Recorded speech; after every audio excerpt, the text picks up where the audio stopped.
Yeah, so hello and welcome to the 12 noon live match day today, second T20I between India and England. And of course, focus will be on the playing 11, the combination, and whether the Indian team can battle the weather to win the first match of the series. The last match got washed out due to rain. And today in Manchester also, what we are hearing, it is pretty gloomy and overcast. So there are chances of rain in this second T20I as well. But the focus mainly will be on the playing 11 and what changes, if any, Indian team will be looking to make in this T20I. Jofra Archer is back for England, so that will pose some kind of a challenge for the Indian batters if he goes on to play the game.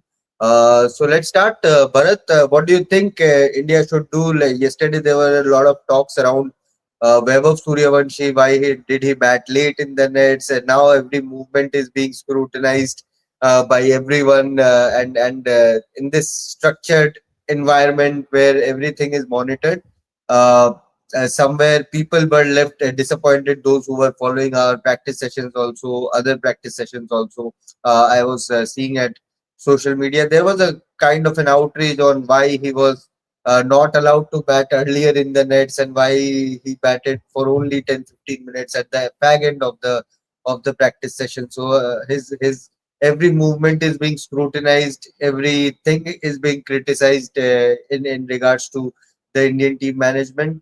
What do you think? Is he getting his debut or not? uh, People are saying give him his debut, but the Indian team management is still holding him back as far as getting him involved in the playing 11. But what do you think about the combination and Vaibhav Suryavanshi? Yeah, at this rate, somewhere at 2:30 a.m. in the wee hours of morning when I'm sleeping, when I would be sleeping, I might get a dream or two about whether Vaibhav Suryavanshi will be playing tomorrow or not. That is how it seems like looking at the social media platforms. Everywhere there is one name, that is Vaibhav Suryavanshi. See, I think the Indian think tank, they themselves have got into a kind of, what can you say, mess or a quagmire because they didn't play him in Ireland in one of the games. What happened was Sanju Samson started failing. He has failed in 3 games in a row. If you now kind of play Vaibhav Suryavanshi in the second match, then people or Sanju Samson's fans or others would start saying, see, Sanju Samson was the player of the tournament in the T20 World Cup. He just had 2, 3 failures, and you guys have dropped him. That is unfair on Sanju Samson as well. So there are two ways to look at it. That is why I think again go back to same point. They should have played him in at least one of the games in Ireland. If we had got some runs there, that would have acted as a weightage for him to play in this series against England. That the first game got abandoned as well. It was called Yeah. off. So suddenly, I think the selectors of the Indian think tank has got itself in a kind of quagmire or a mess. So my perception, or just I'm just doing a guesswork here, is that Vaibhav Suryavanshi might play in the last couple of games. They might give Sanju Samson 2, 3 matches here in Mhm. England. If he keeps failing, then perhaps they have a case in hand that see Sanju Samson has failed over 5, 6 games. It's time for him to get give some rest, and it's time for Vaibhav Suryavanshi to unleash Vaibhav Suryavanshi in one of these 2 games. So that is what it seems like. That is what looks like is logical, but you never know. Mhm. Obviously, with this Indian think tank, what they're going to do is something that it feels like we are all always in the dark when it comes to this particular Indian think tank. Suddenly, they may take a decision from nowhere. As far as Old Trafford weather is concerned, Manchester weather is concerned, I go back to my old days. I just passed out from I just done my MBA. That is when I used to go to some cricket forum because obviously I didn't have a job at that time. I had just completed my MBA. And a lot of English fans used to be there. They would say, if you want rain in Manchester, then hold a cricket match. If you hold a cricket match, there would be rain around. And that is what seems like it is somewhat true. Obviously, it is there's no logic attached to it, but over a period of time, I've seen that somewhere if a cricket match is being held in Manchester, then usually you see rain around. Yeah, Manchester is famous for its rain. Uh, I mean, even the footballers who play in and around Manchester clubs, the overseas ones, the foreign players, they somehow get fed up of Manchester rain and leave their respective clubs for some Spanish or for some other nations where there are beaches and sun. So Manchester rain is pretty popular. Webber, what is your gut feeling saying? Are we seeing Web of Suryavanshi or will the wait continue? See, gut feel has been saying that Vaibhav Suryavanshi should get an opportunity next game. Whenever India plays the next game, it's the gut feel says that he should. But realistically, if you talk about how this team management thinks, then we have seen time and time again them downplaying this question, whether it's Shreyas Iyer or somebody from the team management coming out and saying that. Again, they are emphasizing on the same point that whether it's an Abhishek Sharma, the number one T20I batter in the world, Sanju Samson, player of the tournament of the World Cup, or Ishan Kishan for that matter, ever since he has made his comeback, these guys not have done anything wrong to lose their spot. Yes, anybody can have a string of low scores. This is that kind of format, but you will not drop them. And Vaibhav Suryavanshi has just made it to the senior level, so he will get his dues, is what they have been saying. So, and just because last match was an rain abundant match, it didn't happen. There was no result. Now, and also because the batting, despite struggling at the start, they still managed to score 189. So I think, given considering that and given what happened in Durham, I think still they should stick to the same batting combination. I seriously think that there could be some changes given the conditions in Manchester. It could be overcast, and I don't think then you will see three spinners playing. Last game there was Varun Chakravarti, Ravi Vishnu, and Akshar Patel, three spinners. I don't think they will go with that bowling combination. There will be changes in bowling, but as far as the batting is concerned, I think they are going with the same batting group for today's game as well. But bowling, I think there will be change. Yesterday, interestingly, Suryan Shedke had a long batting session. He had a very long batting session. He was among top 4 or 5 batters to hit the nets before Vaibhav Suryavanshi. So, could be Suryan Shedke coming in for somebody like a Ravi Bishnoi. It could be one thing, because I don't think Varun Chakravarti will be dropped, although he hasn't played any sort of cricket since getting injured. But I think Varun will play. Akshar is definitely your sure starter. So I think if one change is being made, I think it will be Ravi Bishnoi going out and Suryan Shedke, just because it's a gloomy conditions, and he's another seam bowling all-rounder, can give you a couple of overs if needed, although he didn't bowl much yesterday in the practice, but still remains an option. So I think one change in the bowling department, as far as Vaibhav Suryavanshi is concerned, I think fans will still have to wait a bit. Shishti, what do you think? Is Webber making his debut or will the wait continue? I think the wait will continue. Yesterday only we all were having the conversation regarding Vaibhav. I really don't think with the overcast conditions, which I am getting to know that there is overcast condition, rainy and something.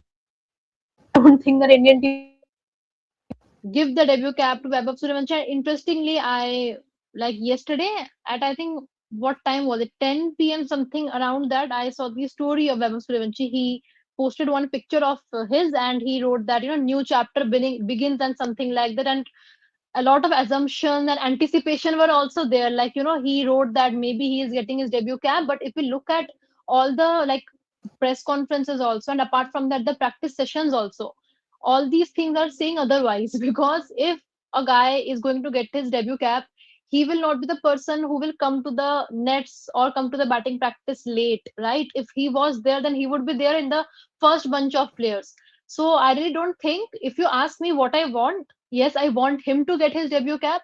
But according to all the things which we are saying, according to all the reports with Rohit Jogaland and Amit Shah are giving us, I really don't think that Vaibhav Suryavanshi is going to get his debut cap today. Yeah, again, as same as Bharat said, the last couple of match maybe, but keeping the overcast in mind, and also keeping that in mind that Indian team lost to Ireland, the last match was abundant. I think they will go with the same 11 because they want, I think, sort of experience or something in the ground against England, because Josh Tongue and Jofra Archer are also making their comebacks.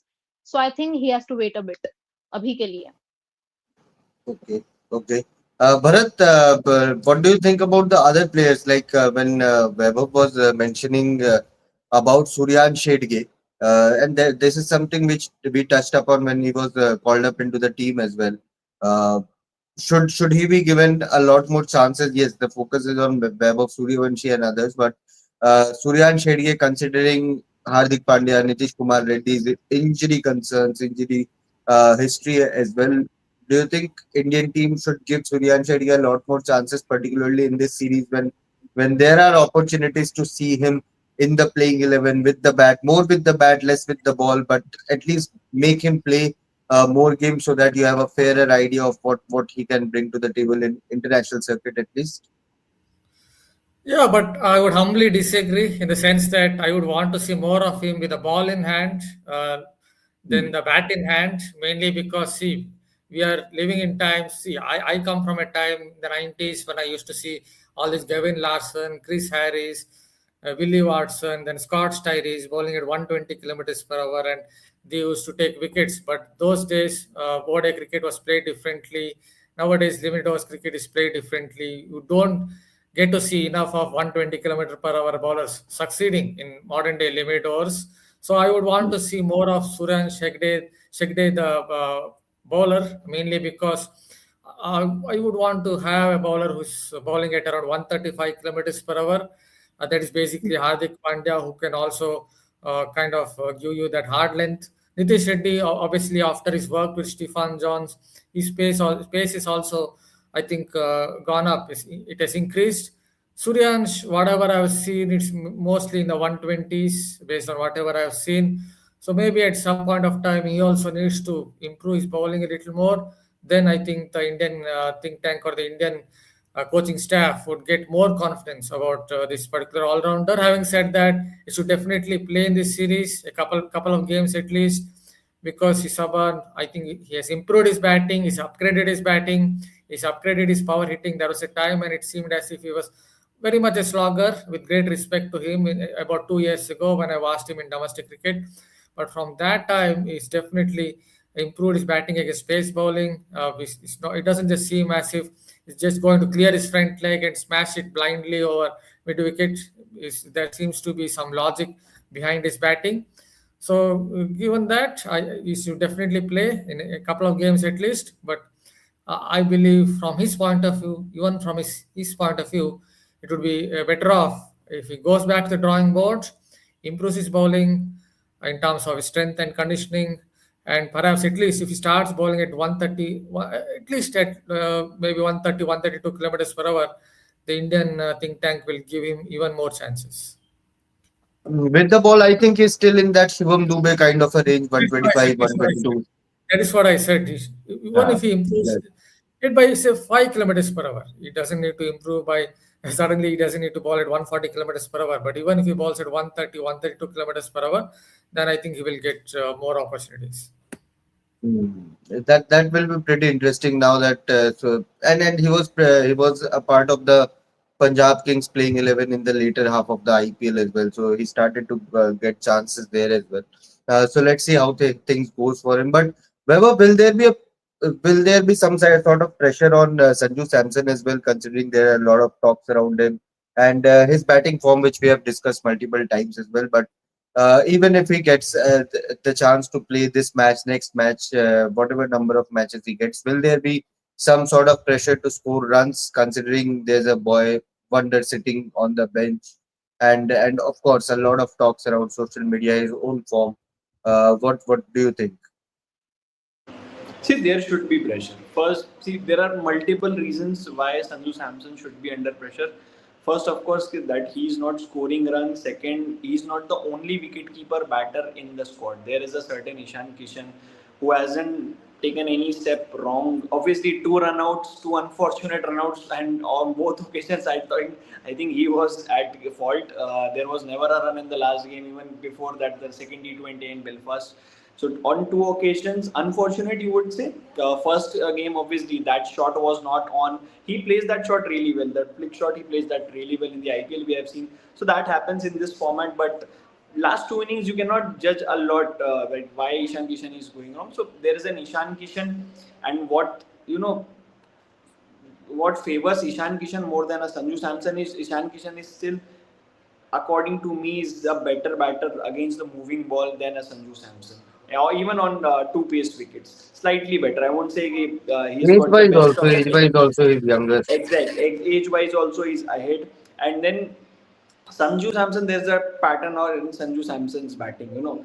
I think either he plays full throttle, he gives drives his vehicle at fifth gear, or he drives his vehicle at first gear. This is what happens. There are no in between gears to Sanju Samson's motor vehicle. It seems just because if he survives 6 overs, then he will score 70 plus, 80 plus, hundreds, big scores. That's what you get with Sanju Samson. Many a times he will carry his bat as well, but if he doesn't click, then he will give you those single digit scores which last three innings suggest 5-0-1. These are his last three innings. So that's what happens with Sanju Samson. And the biggest problem has always been about Sanju Samson, why he has been unable to sustain in international cricket time and time again. There was always potential, but why Sanju Samson was always being left out was because of his inconsistency. He could never be consistent at the top level. That's why he was always sidelined. And then there came a captain like Surya Kumar Yadav who said that you score as many ducks as you want, but we'll keep backing you. That's what happened. He played the World Cup. He won you the World Cup. Credit to him. But Since that if you fourth, look at the he has played 20-25 matches since that fourth. exactly, and That see 21 duck. that if you look at his last 20 innings, you see how many big scores he has, and you don't have to look far back. You just see the IPL. He scored only 3-4 good innings and 10 matches. So out of the 14 matches that CSK played, only four in which Sanju Samson performed, and the rest of the 10 matches he got out early. Most of the times he got inside the power play because Sanju Samson and Ruturaj Gaikwad struggled. That's why CSK struggled. They didn't qualify. So I think now Sanju Samson is definitely under a lot of pressure because there is a certain Vaibhav Suryavanshi breathing under his neck, and there is a lot of pressure to play Vaibhav Suryavanshi.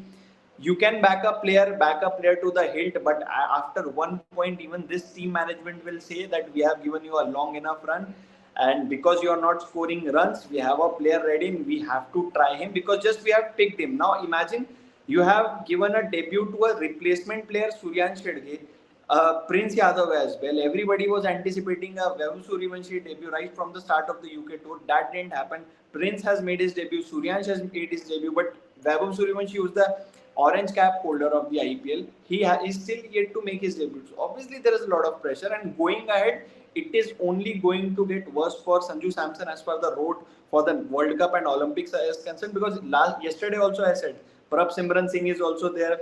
Priyansh Arya is also there. There will be a lot of top order batters who will be coming through the ranks, domestic, IPL, and then there will be more pressure on Sanju Samson because he's on the wrong side of the 30s, and that he needs to understand that he will be dropped given his age. Rajat Patidar is not playing because he's 30 plus. Otherwise, he would have been a straightforward choice in this team, if not the playing 11. So you have to understand, see, time is running out for Sanju Samson. If he doesn't score consistently, it's not about one or two big scores. If he doesn't score consistently, I think team management will move ahead of him. Even the selectors will say, yes, you have won the World Cup. Even Surya did. Surya was the captain, but now it's time for us to move on from you. Shrishti, time running out for Sanju Samson, or do you think he has enough rope left in his career? See, time running out in the sense I would say because earlier also we have seen during the Asia Cup also, and even before that, Abhishek Sharma was there. Abhishek Sharma's opening partners were getting changed. In between it was Shubman Gill, before it was Sanju Samson, things like that. So Sanju is a player. If we look at his CV, he is a player. He will consistently score runs for 3-4 matches back to back. After that, he'll score how much? Like a duck, a 4, 11, and 12, so something like that. And after that, he will get dropped from the 11 or from the squad, something like that. And then he will make a comeback and he will score runs again, and and when he scores the runs, team management will back him, and again he will stop scoring runs. This is the cycle which is going on, which I have seen till now. So the thing is, Sanju Samson, again, the age factor, the age, I'm not saying he's 40 or something, but again, 30 plus players, this management is a bit obsessed towards the youngsters. They want some one like 28, 27 to be there in the playing 11, or to be there in the squad. So the thing is, at the end, if you are crossing 30, even it goes for Shreyas Iyer also. Yeah, I know they said that they are backing him till 2028, But the same thing goes for Shreyas Iyer also, because he's also like in the 30s line. So the most important Samson will be to the same thing which is being talked about Rohit Virat. No comparison. I'm just saying the thing because like they also have something about their ages. So in order to remain in this team, you have to score runs consistently. Otherwise, there are a lot more batters who are more consistent than you. CSK, the amount of matches CSK won, two or three of them were won by Sanju Samson single-handedly. The moment he stopped scoring, CSK was unable to win the matches. So that thing has to be pointed out that okay, we are giving you 5 matches for say just an example.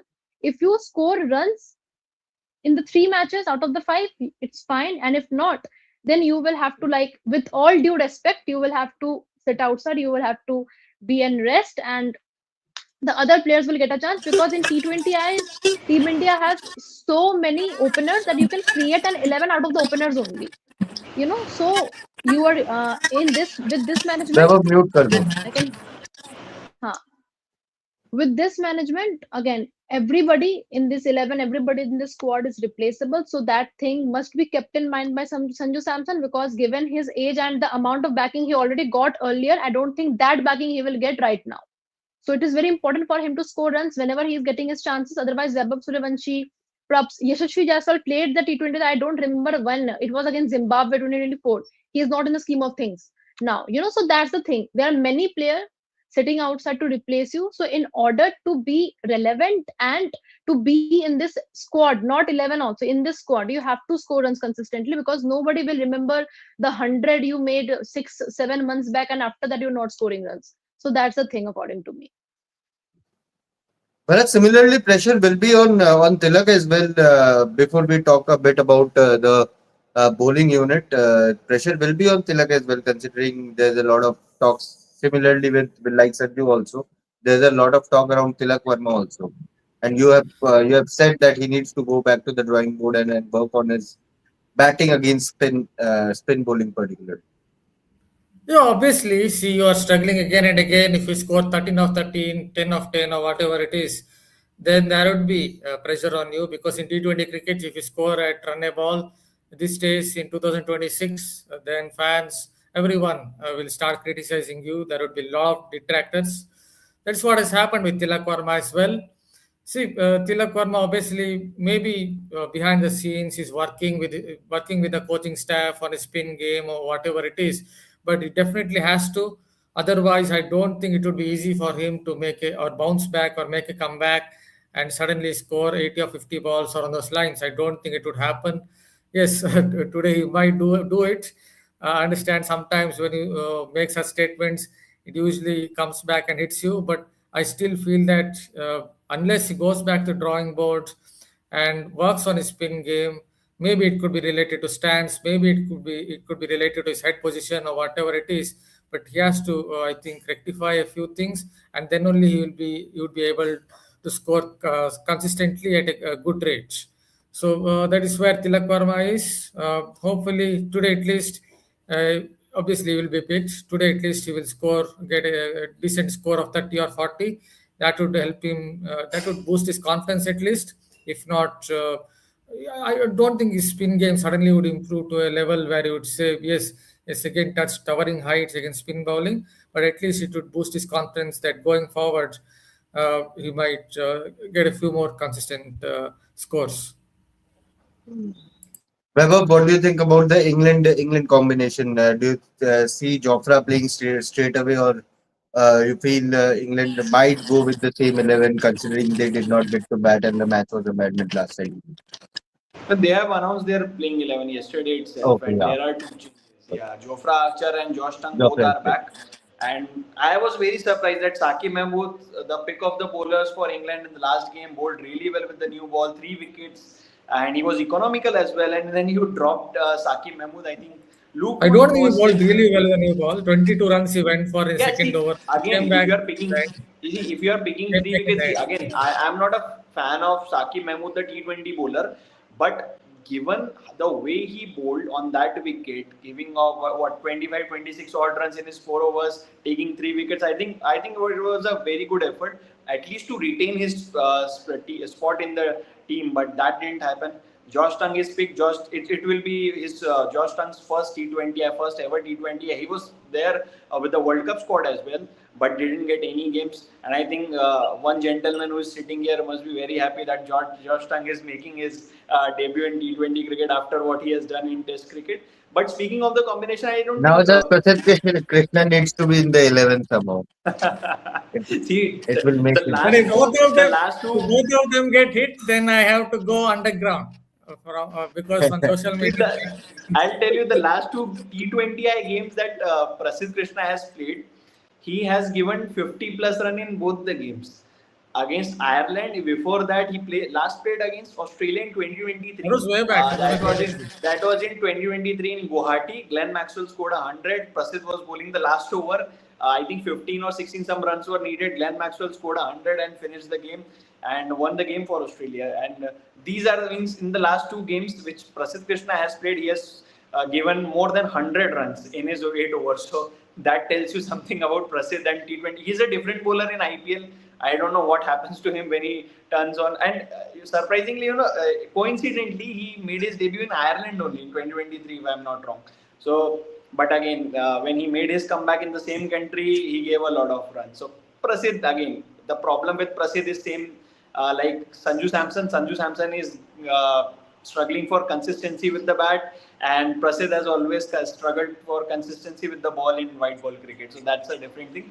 But combination-wise, they look. See, they don't have a lot of options. If you look at the reserve, they have a Jordan Cox, they have a James Coles. Again, James Coles has been picked up in the ODI squad as well. A very talented all-rounder, left-arm spin, hits a long ball, young as well. So England cricket is definitely going to back him, but I don't know when he will get an opportunity because he's spin bowling all rounder tough for him in this game. That's why they didn't pick him. But when there will, because Will Jacks is also there, Jacob Bethel, you cannot drop these two players who have performed for you in the World Cup. So I think overall they have good good strength in batting. They bat deep. They have good utility options as well, multiple bowling options. The only thing that they lack, they would be missing is a Jamie Orton, because Jamie Orton could be a definite middle over enforcer with the ball for them. He's missing. Bryden Cars is missing. So now they have to rely on Josh Tung. Let's see what Josh Tung can do, because in 100, I think he has played for Manchester Originals. He has done well there, but it remains to be seen what Josh Tung brings to the table for in T20I cricket for England. But we know what we expect from Jofra Archer. So Jofra Archer's addition is a great boost for England. And yesterday I was seeing he was consistently trying to hit the block hole, placing a boot there, a series of boots, and trying to hit there, something which Lasith Malinga started, and now a lot of bowlers are, following the tradition of bowling those Yorkers. So it will be interesting if Weber plays today, then Jofra Archer versus Vaibhav Suryavanshi obviously becomes a battle to watch out for. Two IPL teammates, Rajasthan Royal teammates, have faced each other a lot in the nets, but it will be very good to see each other playing for different nations, playing against each other in a match. So looking forward to that. But I think England have got a good combination. They got a really good combination. The only thing that they like is a middle over enforcer, middle over wicket taker. There is only one Adil Rashid who takes the wickets during middle over. That is where I think is their weak link. Also, just one line on Joe Stone. I think they really want to see what he brings to the table. That is why I guess they have picked him ahead of Saqib Mahmood. They have seen Saqib Mahmood. They understand his strengths. He's a very skiddy bowler, about stump to stump line. But they want to see what Joe Stone brings to the table. The kind of bowler, if I know he did well in the hundreds, but the kind of bowler that you imagine at least one fine day would go for 70 runs in 4 overs, or one fine day he would get 3 for 30 in 4 overs. I think he's that kind of a bowler in T20 cricket. So it would be interesting to see how he goes. And as far as Prasidh is concerned, I think in T20Is it takes too much pressure on him, because there's no other explanation for the kind of tube-light slower ones that he bowled with the kind of dimensions that we saw in Ireland, Belfast, and with two batters who hit it, who are very good at hitting straight down the ground. It absolutely made no sense, because there's not his strength, and in those conditions, if he had bowled hit the deck, if he had used his hit the deck skills, then he might have done much better. Okay, okay. I think that was a fruitful discussion. Let's see what these two teams bring to the fold this evening in Manchester. Hopefully, the rain gods will stay away and will give us a full match. So stay tuned. Rohit and Amit Bhai will come on live after a couple of hours. So their coverage will continue from England. Stay tuned to Rev Sports for everything related to sports. And thank you so much for watching.